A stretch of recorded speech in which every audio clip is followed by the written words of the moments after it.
आज का टॉपिक है क्षेत्रफल सदिश, जिसे इंग्लिश में कहते हैं एरिया वेक्टर। क्षेत्रफल एक अदिश राशि होती है। इसको सदिश बनाने के लिए ये एक फॉर्मूला होता है हमारे पास, ये एकांक सदिश का। यहाँ n क्या है, एकांक सदिश है। तो एकांक सदिश बराबर लिखते हैं ये n वेक्टर बटे में n। यहाँ इस जगह हम r भी चला सकते हैं, a भी ले सकते हैं। उसी तरीके से इसको फिर क्या कैंची गुणा करके इस तरीके से भी लिख सकते हैं। अब क्षेत्रफल के लिए देखा जाए तो क्षेत्रफल वेक्टर बराबर क्या हो जाएगा, क्षेत्रफल का परिमाण तथा एक क्षेत्रफल की दिशा में खींचे गए एकांक सदिश। अब यहाँ पर एक सरफेस लिया है, इसको देखो ये इसका लिया, इसको हमने छोटे छोटे भागों में बांट लिया है, छोटे छोटे खंडों में या सूक्ष्म खंडों में बांटा है। इसमें एक छोटा सा हम समतलीय भाग लेते हैं जिसका क्षेत्रफल क्या है, डी। अब इस पर हम क्या करते हैं, एक लंबवत रेखा खींचते हैं, लंबवत खींचते हैं जो क्षेत्रफल वेक्टर को प्रदर्शित करेगी, क्षेत्रफल वेक्टर को। और इसी दिशा में हम एक क्षेत्रफल की ही दिशा में एक एकांक सदिश खींचते हैं, जिसे हमने एन कैफ से दिखाया है। तो इस आधार पर अगर इस बिंदु पर अगर हम देखते हैं, इस बिंदु पे देखें, ये छोटा सा हमने जो भाग लिया है समतलीय पृष्ठ, इस पर देखें तो डी ए वेक्टर बराबर इस फॉर्मूले से निकलेगा डी ए, और ये हो जाएगा एन कैफ। इस तरीके से इसको हम लिख सकते हैं, यहाँ से फॉर्मूला ये। और इसी से हम परिभाषा भी लिख सकते हैं। किसी समतलीय पृष्ठ पर, किसी समतलीय पृष्ठ पर क्षेत्रफल के, ये क्षेत्रफल है डी ए, किसी समतलीय पृष्ठ पर क्षेत्रफल डी ए की दिशा में खींचे गए एकांक वेक्टर एन कैफ के गुणनफल को क्षेत्रफल वेक्टर कहते हैं। इसको हम लिख भी सकते हैं, कैसे लिखेंगे, तो ये इसकी परिभाषा हुई। किसी समतलीय पृष्ठ के, ये समतलीय पृष्ठ है, के अभिलंबवत, ये देखो इसके अभिलंबवत कैसे, जैसे ये उदाहरण के लिए ये भी समझा सकते हैं, जैसे ये पृष्ठ कैसा है, समतलीय है, इसके क्षेत्रफल, इस पे अगर क्षेत्रफल सदिश देखा जाए तो क्षेत्रफल सदिश की दिशा कैसी होगी, इस तरीके से होगी, अभिलंबवत, इस तरीके से बिल्कुल अभिलंबवत। अगर कोई गोल पृष्ठ भी लिया जाता है तो उसका छोटा सा भाग लेते हैं जो लगभग कैसा होता है, समतलीय, उस पर अगर क्षेत्रफल सदिश को खींचते तो उसकी भी दिशा कैसी होती है, लंबवत। यानी कि क्षेत्रफल सदिश जो होता है वो पृष्ठ के सदैव कैसा रहता है, लंबवत रहता है, लंबवत रहता है। ऐसे इस तरीके से इसको भी दिखा सकते हैं, या बोर्ड पे देखना हो तो इस तरीके से दिखा सकते हैं। ऐसे ये पृष्ठ लिया है, इस पर ये सदिश क्षेत्रफल सदिश, क्षेत्रफल डी ए को जो हमने लंबवत दिखाया है। अब इसको हम ऐसे लिख भी सकते हैं हो तो एकांक एन कैफ हो तो देखो यहाँ से क्या बन जाता है, इसका लिखते हैं डी ए, इसको हम क्षेत्रफल के रूप में लिखा है डी ए, बिल्कुल ऐसी जैसे ये लिखा है, बराबर लिख देते हैं ये क्षेत्रफल, और इसको हम दिशा प्रदान करने के लिए, दिशा रूप में लिखने के लिए एन कैफ लगा देते हैं। जैसे उदाहरण के लिए एक बात और समझ, जैसे 25 क्या है, 25 एक अचर है, केवल परिमाण है। अगर इसको दिशा के रूप में लिखना हो तो किस तरीके से लिखेंगे हम 25 पूर्व की ओर लिखेंगे।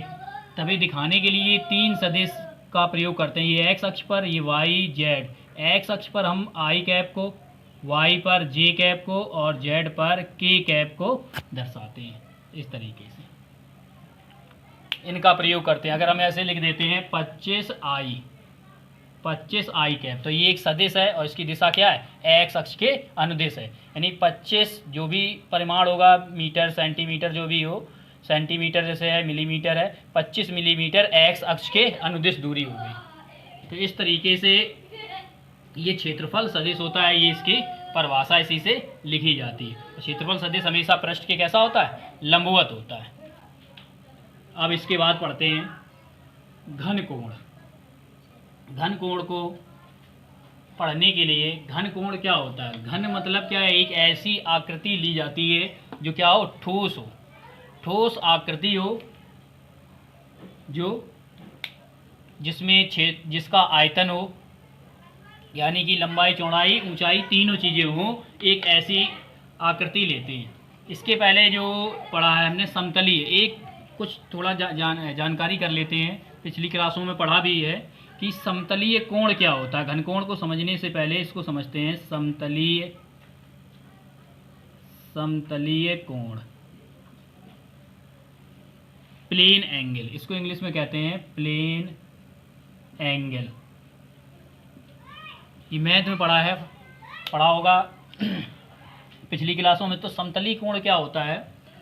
समतलीय कोण क्या, जैसे ये एक समतल है, इस समतल में कोई पृष्ठ ले लेते हैं। जैसे हमने ये ले लिया है, एक समतल है और इसमें एक छोटा सा ये एक पृष्ठ लिया, ये और इस पृष्ठ पर, इस समतल पर इस बिंदु को लिया या पृष्ठ को लिया, इससे हम क्या करते हैं, दो रेखाएं खींच रहे हैं।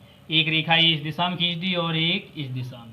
तो इस पृष्ठ में दोनों रेखाएं खींची, इन रेखाओं के बीच में जो झुकाव होगा या इस समतल पर जो झुकाव होगा उसी को हम कहते हैं समतलीय कोण। जैसे ये थीटा झुकाव हो गया तो ये कहलाता है समतलीय कोण।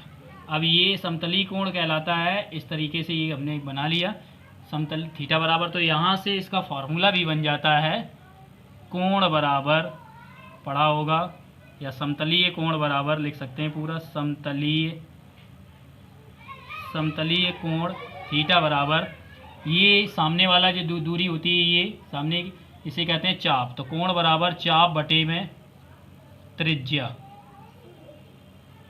ये लिखते हैं। अगर ये दूरी r है तो इससे ये फॉर्मूला बन जाता है थीटा बराबर चाप बटे त्रिज्या, चाप मान लेते हैं हम s है तो s बटे में r। और यहाँ से इसका मात्रक भी निकलता है रेडियन, कोण का मात्रक होता है रेडियन। तो ये समतलीय कोण की परिभाषा, जब किसी समतल पर खींची गई दो रेखाओं, किसी समतल पर किसी बिंदु से खींची गई दो रेखाओं के बीच जो झुकाव होता है, झुकाव कोण होता है, उसे समतलीय कोण कहते हैं। अब मान लिया हमने इसे थीटा से प्रदर्शित किया तो समतलीय कोण बराबर चाप बटे त्रिज्या, ये फॉर्मूला होता है और इसका मात्रक होता है रेडियन, ये होता है। अब समतलीय कोण समझ गए, इसके बाद में हम घन कोण को समझते हैं। अब घन कोण को, इसमें कैसा है, एक पृष्ठ लिया गया था समतल, इसमें एक ठोस आकृति ली जाती है, ठोस। जैसे हम एक गोला ले लेते हैं, ये एक हमने ठोस गोला ले लिया,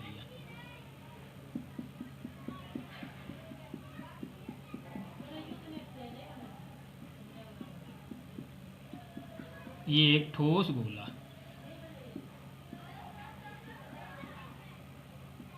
ठोस लिया। यदि इसको हम इसके केंद्र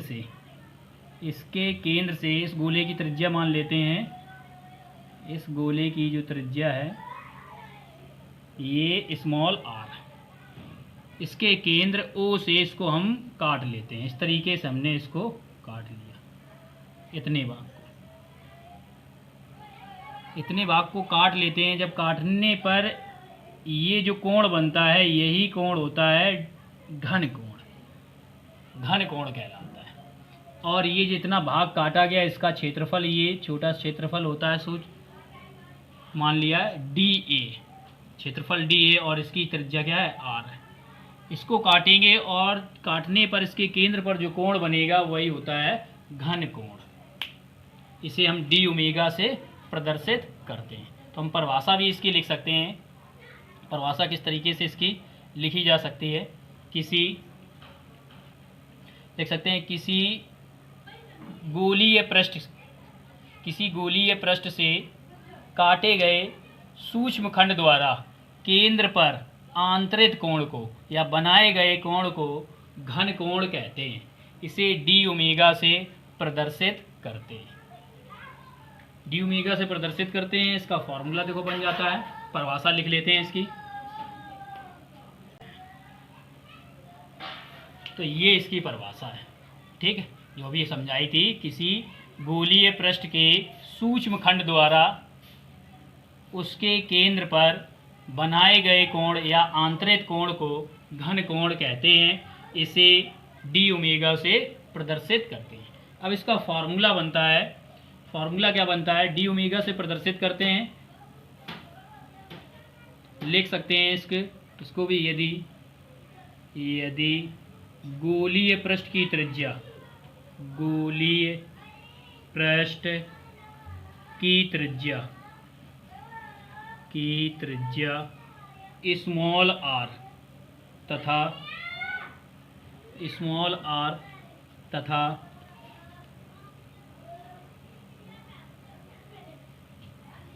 सूक्ष्म खंड का क्षेत्रफल, सूक्ष्म खंड का क्षेत्रफल dA हो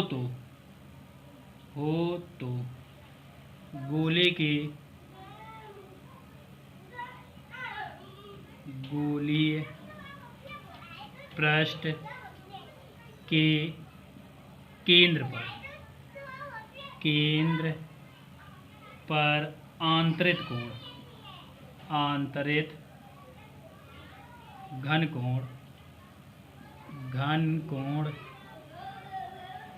तो आंतरिक घन कोण यानी यदि गोलीय पृष्ठ की त्रिज्या क्या हो, स्मॉल आर, तथा सूक्ष्म खंड का क्षेत्रफल dA हो, ये जो सूक्ष्म खंड है इतना, ये भाग, इसका क्षेत्रफल क्या है dA, इतने भाग का क्षेत्रफल dA हो तो गोलीय पृष्ठ के केंद्र पर आंतरिक घन कोण क्या होगा, डी ओमेगा बराबर ये क्षेत्रफल हो गया dA बटे में ये इसकी त्रिज्या हो गई r। तो इस तरीके से इसको लिख सकते हैं। इसका मात्रक क्या होता है, इसका मात्रक होता है स्टेरेडियन।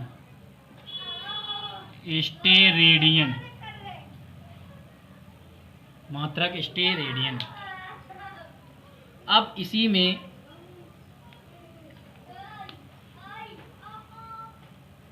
अब ये अगर पूरे पृष्ठ की बात करी जाए, पूरे पृष्ठ के लिए देखें अगर इसी को, तो हम पूरे पृष्ठ के लिए क्या करते हैं, पूरे पृष्ठ के लिए मान लेते हैं इसको, हम पूरे पृष्ठ के लिए इस तरीके से दिखाते हैं। पूरे पृष्ठ का क्षेत्रफल मान लेते हैं a और समाकलन का निशान लगाते हैं डी ओमेगा करके, इसका भी समाकलन करते हैं, समाकलन dA बटे में r², सॉरी यहाँ r² होता है सूत्र में, r²।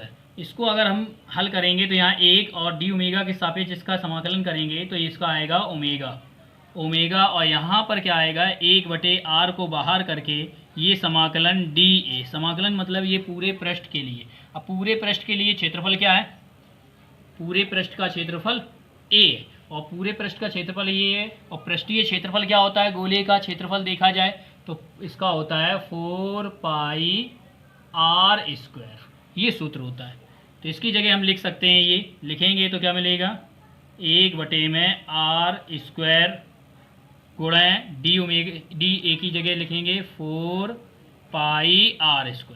यहाँ r² से r² कैंसिल हो जाएगा तो ओमेगा बराबर निकल के आ जाता है 4π, संपूर्ण पृष्ठ के लिए या पूरे पृष्ठ के लिए इस तरीके से ओमेगा बराबर होता है 4π, ये निकलता है। अब देखो इसी में देखते हैं, यदि ये पृष्ठ इस तरीके से हो, ये पृष्ठ इस तरीके से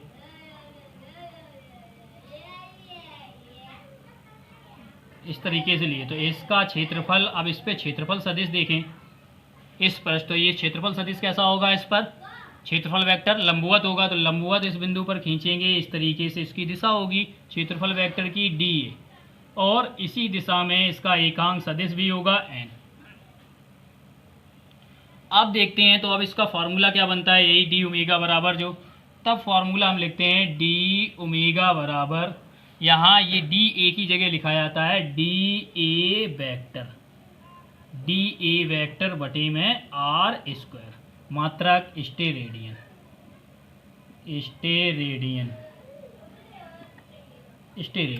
इस तरीके से लिखते हैं। या dA बराबर क्या होता है, अभी देखो पढ़ा था, dA बराबर क्या, dA वेक्टर बराबर होता है dAn कैफ, ये होता है। तो ये लिखते हैं, तो इससे ये फार्मूला बन जाता है डी ओमेगा बराबर dAn कैफ बटे में r², तब ये फार्मूला निकलता है इसका। तो ये था घन कोण, पढ़ा। घन कोण किसी गोलीय पृष्ठ के सूक्ष्मखंड द्वारा उसके केंद्र पर बनाए गए या आंतरिक कोण को घन कोण कहते हैं। इसे डी ओमेगा से प्रदर्शित करते हैं। इसके बाद लिखा है यदि गोलीय पृष्ठ की त्रिज्या स्मॉल आर तथा सूक्ष्मखंड का क्षेत्रफल डी ए हो तो गोलीय पृष्ठ के केंद्र पर आंतरिक घन कोण डी ओमेगा बराबर डी ए बटे में आर स्क्वायर। मात्रा क्या होता है? Stay radian. अब इसको अगर संपूर्ण पूरे पृष्ठ के लिए बात करें, गोलीय पृष्ठ के लिए, तो इसका समाकलन करते हैं। 1 का करोगे डी ओमेगा के सापेक्ष ओमेगा आएगा, और यहाँ पर क्या करते हैं, इस आर को पूरे पृष्ठ के लिए लें या इस सूक्ष्मखंड के लिए त्रिज्या तो वही रहेगी, तो इसको हम बाहर कर लेते हैं, कांस्टेंट रहेगी, नियत रहेगी, तो ये बचेगा डी ए, यानी इतने भाग का क्षेत्रफल में पूरे का क्षेत्रफल चलेगा। क्षेत्रफल में परिवर्तन हो रहा है, तो इस क्षेत्रफल को हमने समाकलन क्षेत्रफल लिया। अब ये ए पूरे भाग का लिया है, तो क्षेत्रफल का सूत्र क्या होता है इस पूरे के लिए? 4 पाई आर स्क्वायर। रखेंगे तो आर स्क्वायर से आर स्क्वायर कैंसिल हो जाएगा, तो ओमेगा बराबर आ जाएगा 4 पाई। इस तरीके से ये यदि इसके क्षेत्रफल इतना भाग इस पर क्षेत्रफल सदिश खींचा जाए इस भाग पर, तो ये क्या होगा, इस पर लंबवत क्षेत्रफल वेक्टर खींचा जाए या क्षेत्रफल सदिश, और इसी की दिशा में क्या होती है, एकांक सदिश होता है। तो इस तरीके से अगर इस तब लिखें तो ये डी ए की जगह हम प्रयोग करेंगे डी ए वेक्टर, और डी ए वेक्टर की जगह लिख सकते हैं डी ए इंटू में एन कैफ, तो ये फॉर्मूला बन जाता है। अब पढ़ते हैं वैद्युत फ्लक्स। वैद्युत फ्लक्स क्या है? हमने वैद्युत बल रेखाओं का अध्ययन कर चुके हैं पिछली क्लास में। वैद्युत क्षेत्र में खींची गई वे काल्पनिक रेखाएं जो वास्तविक वैद्युत क्षेत्र को प्रदर्शित करती हैं वैद्युत बल रेखाएं कहलाती हैं। ये परिभाषा थी उसकी। तो यहाँ पर देखो वैद्युत फ्लक्स को समझने के लिए वैद्युत फ्लक्स की परिभाषा कैसे बनती है। जैसे कोई हमने पृष्ठ लिया, ये एक पृष्ठ ले लेते हैं, जैसे ये एक पृष्ठ ले लिया, ये एक पृष्ठ है, ये एक पृष्ठ है। ये कैसा पृष्ठ है? कैसा भी हो सकता है, माना है हमने, इसलिए इसको हम लिखेंगे काल्पनिक पृष्ठ। काल्पनिक पृष्ठ, काल्पनिक पृष्ठ। अब इससे वैद्युत बल रेखाएं गुजरती हैं किस तरीके से? जैसे ये एक वैद्युत बल रेखा जा रही, ये वैद्युत बल रेखा,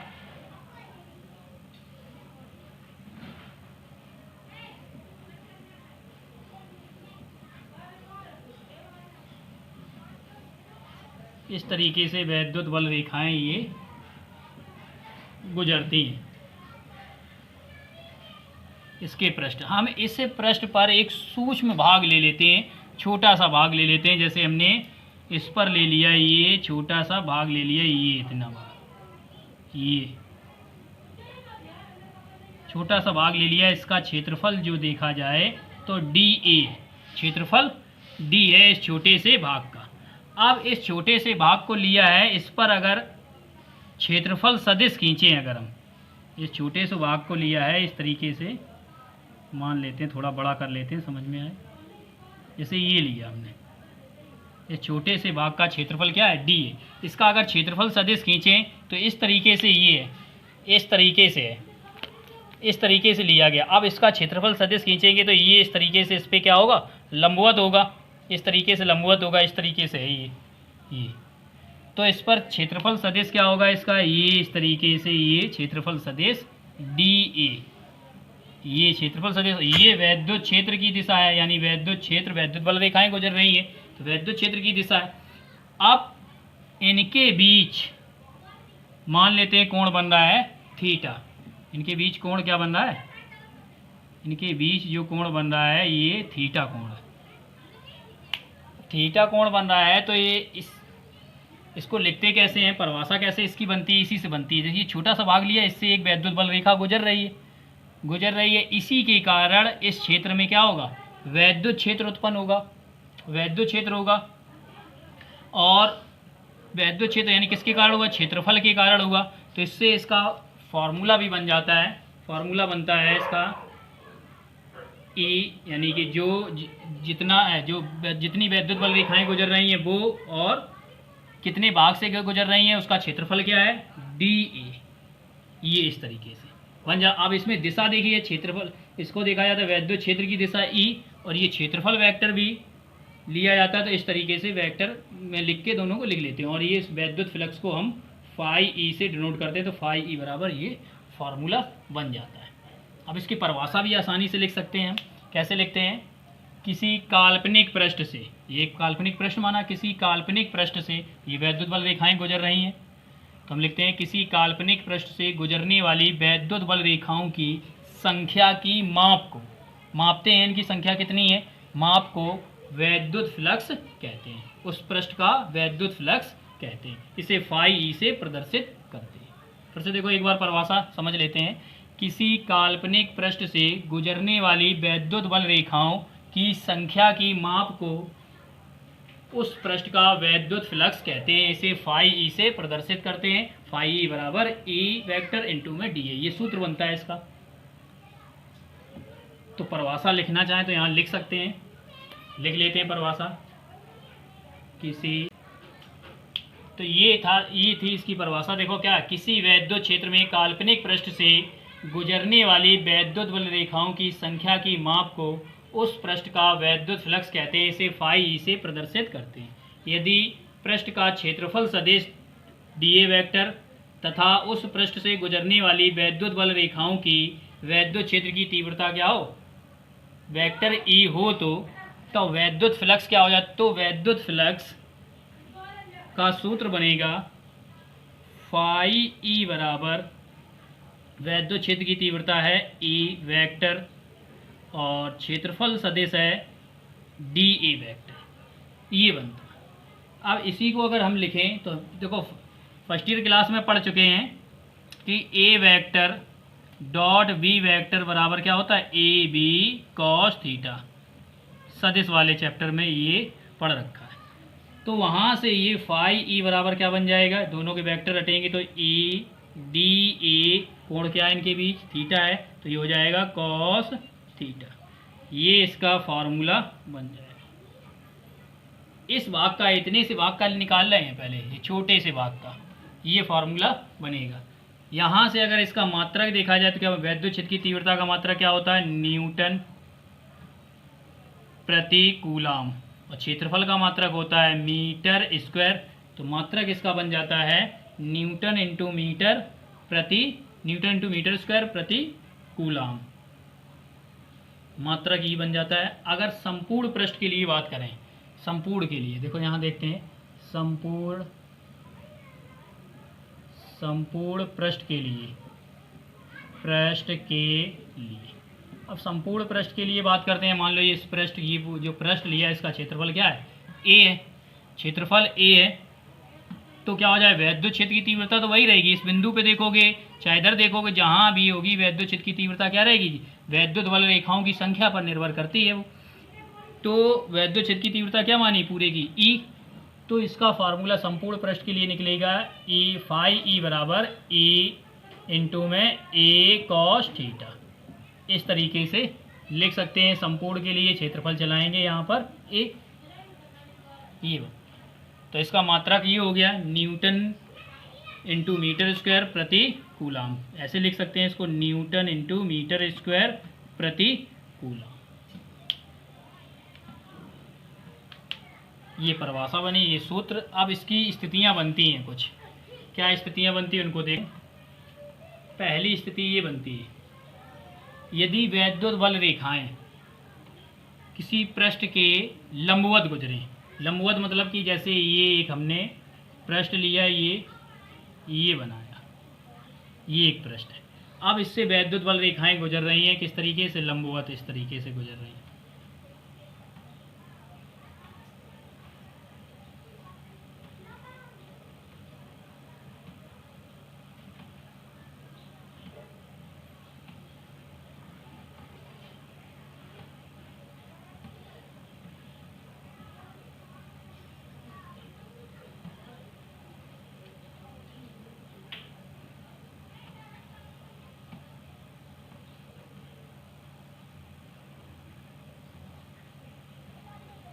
इस तरीके से ये वैद्युत बल रेखाएं गुजर रही हैं। अब ये किस तरीके से हैं, जैसे हम इसको समझ सकते हैं ऐसे, जैसे ये इस तरीके से पृष्ठ है, ये इस तरीके से रख लिया गया इसको।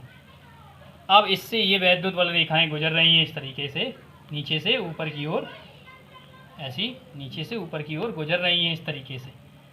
तो ये पृष्ठ के कैसी हैं, लंबवत हैं। अब लंबवत हैं, इनके लिए अगर हम निकालते हैं, देखते हैं तो इसमें वैद्युत क्षेत्र की दिशा क्या होगी, ऊपर की ओर होगी, ये वैद्युत क्षेत्र की दिशा हो गई। अब क्षेत्रफल वेक्टर की दिशा देखी जाए, क्षेत्रफल वेक्टर की दिशा क्या होगी, इसी दिशा में क्षेत्रफल वेक्टर भी होगा, यानी कि इसी दिशा में अगर इसी के ऊपर देखा जाए तो ये क्षेत्रफल वेक्टर बनेगा डी ए। वैद्युत क्षेत्र और क्षेत्रफल वेक्टर दोनों की दिशा क्या होगी, एक ही दिखाते हैं इस पे, ये वैद्युत क्षेत्र एक ही दिशा, ये क्षेत्रफल वेक्टर की दिशा, यानी एक ही दिशा में हो गई। एक ही दिशा में हो गई तो इनके बीच कोण क्या होगा, इनके बीच कोण जो बनेगा थीटा बराबर 0 अंश, कोण बनेगा थीटा बराबर 0 अंश, थीटा बराबर 0। अब थीटा बराबर 0 तो रखेंगे इस फॉर्मूले में, फाई ई बराबर, फार्मूला क्या होता है, ई इंटू में डी ए, या इस पृष्ठ का क्षेत्रफल डी ए मान लो, या ए पूरा चलाए लो, हमने ए डी ए लिया है, तो डी ए कॉस थीटा, ये फार्मूला होता है। थीटा की जगह क्या लिखेंगे हम, 0 लिखेंगे, तो कॉस 0 का मान क्या होता है, 1 होता है, तो फाई ई बराबर निकलेगा ए इंटू में डी ए, ये निकल के आएगा। मात्रक लिखा था न्यूटन इंटू मीटर स्क्वायर प्रति कूलम। अब दूसरी स्थिति इसकी क्या बनती है, यदि यही पृष्ठ क्या कर दिया जाए, ये जो पृष्ठ बनाया है, ये पृष्ठ समांतर गुजरे, इसके समांतर वैद्युत बल रेखाएं अगर गुजरती हैं, समांतर इस तरीके से ये गुजर रही वैद्युत बल रेखा, ये इस तरीके से वैद्युत बल रेखा गुजरती है, ये समांतर दिखाएं, वैद्युत बल रेखाएं बह रही, ये वैद्युत क्षेत्र की दिशा। अब देखते हैं यहाँ पर, तो ये पृष्ठ है, अब पृष्ठ कैसा लिया गया है, ये इस तरीके से पृष्ठ लिया तो ऐसी गुजर रही थी वैद्युत बल रेखाएं, अब ऐसी वैद्युत बल रेखाएं गुजर रही हैं इस तरीके से, ये इस तरीके से गुजर रही हैं, तो यानी कि इस पृष्ठ के इसकी दिशा कैसी हो गई, समांतर हो गई, समांतर हो। लेकिन इस पर अगर हम क्षेत्रफल वेक्टर खींचें तो क्षेत्रफल वेक्टर की दिशा कैसी होगी, जैसे इस पर हम खींचें तो क्षेत्रफल वेक्टर की दिशा ये होगी, ये होगा डी ए क्षेत्रफल वेक्टर, और वैद्युत क्षेत्र की दिशा ये है। अब बताओ, वैद्युत क्षेत्र की दिशा और क्षेत्रफल वेक्टर से अगर देखा जाए तो इनके बीच कोण क्या बन रहा है, यहीं देख लो 90 डिग्री, इतना बना 90 अंश, तो थीटा बराबर क्या लिया जाएगा यहाँ पर 90 अंश, 90 लिया गया। अब इसी में रखते हैं फॉर्मूले में, तो फाई ई बराबर फार्मूला होता है ई डी ए कॉस 90, और कॉस 90 का मान क्या होता है, कॉस 90 बराबर 0, तो ये पूरा हो गया 0, ये 0 निकल के आया। यानी इससे ये स्पष्ट होता है, यदि किसी पृष्ठ से होकर वैद्युत बल रेखाएं नहीं गुजरती हैं तो उस पृष्ठ का क्षेत्रफल जो होगा, उस पृष्ठ का जो वैद्युत फ्लक्स जो होगा वो क्या होगा, शून्य होता है। ये इसकी दूसरी स्थिति। अब इसकी तीसरी स्थिति बनती है,